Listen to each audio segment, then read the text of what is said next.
இன்னைக்கு பிளாக்ல மல்லிகார்ஜுனா கோவிலை பத்தி தான் பார்க்க போறோம். வாங்க வீடியோக்குள்ள போகலாம். மகாபாரதத்துல அர்ஜுனன் இந்த இடத்துல சிவபெருமான வழிபட்டதுனால இது மல்லிகார்ஜுனன் சொல்லிட்டு பேர் அழைக்கப்பட்டது. மேலும் இது தாளக்காடு பஞ்சலிங்கங்கள்ல ஒன்று சொல்லிட்டு சொல்லுவாங்க. காவிரி ஆத்தங்கரையில உள்ள ஒரு மலை மீது அமைந்துள்ளது. இந்த தலத்தினுடைய பெயர் முதுகுத்தூர்.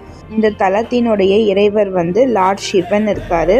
இது முதுகுத்தூர் வரத்துக்கு காரணம் என்ன அப்படின்னா, திரும்பி ஓடும் இடம் என்று பொருள். இது காவிரி நதி மலையை சுற்றி திரும்பி ஓடுவதை குறிக்கிறது. அர்ஜுனன் தனது வனவாசத்தின் போது சிவனை வேண்டி அவனது விருப்பப்படி சிவபெருமானை தரிசிக்க ஒரு புனித தலத்தை நாடினான். அப்பொழுது அவன் இந்த இடத்திற்கு மல்லிகை மலர்களை கொண்டு சிவபெருமானை பூஜித்ததால் அவருக்கு மல்லிகார்ஜுனன் என்று பெயர் உண்டானது. அதனால்தான் இந்த இடத்தில் உள்ள சிவலிங்கத்திற்கு மல்லிகார்ஜுனன் என்று அழைக்கப்படுகிறது. இது அர்ஜுனனின் பக்தியை குறிக்கும்.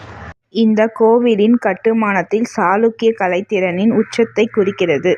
இந்தியாவில் கிபி 6ஆம் நூற்றாண்டு முதல் 12ஆம் நூற்றாண்டு வரை இப்பகுதியின் கட்டிடக்கலை வளர்ச்சிக்கு முக்கிய பங்கு வகிக்கிறது. கிபி 733 மற்றும் 745 இடையில் மல்லிகார்ஜுன வம்சம் அவரை கௌரவிக்கும் வகையில் மல்லிகார்ஜுனன் கோவிலை கட்டியது. யாருக்கெல்லாம் இந்த தகவல் பயனுள்ளதா இருக்குதுன்னு சொல்லிட்டு மறக்காம லைக் பண்ணுங்க, ஷேர் பண்ணுங்க, மறக்காம மஹிதா ஸ்ரீ சேனலை சப்ஸ்கிரைப் பண்ணுங்க. தேங்க்ஸ் ஃபார் வாட்சிங்.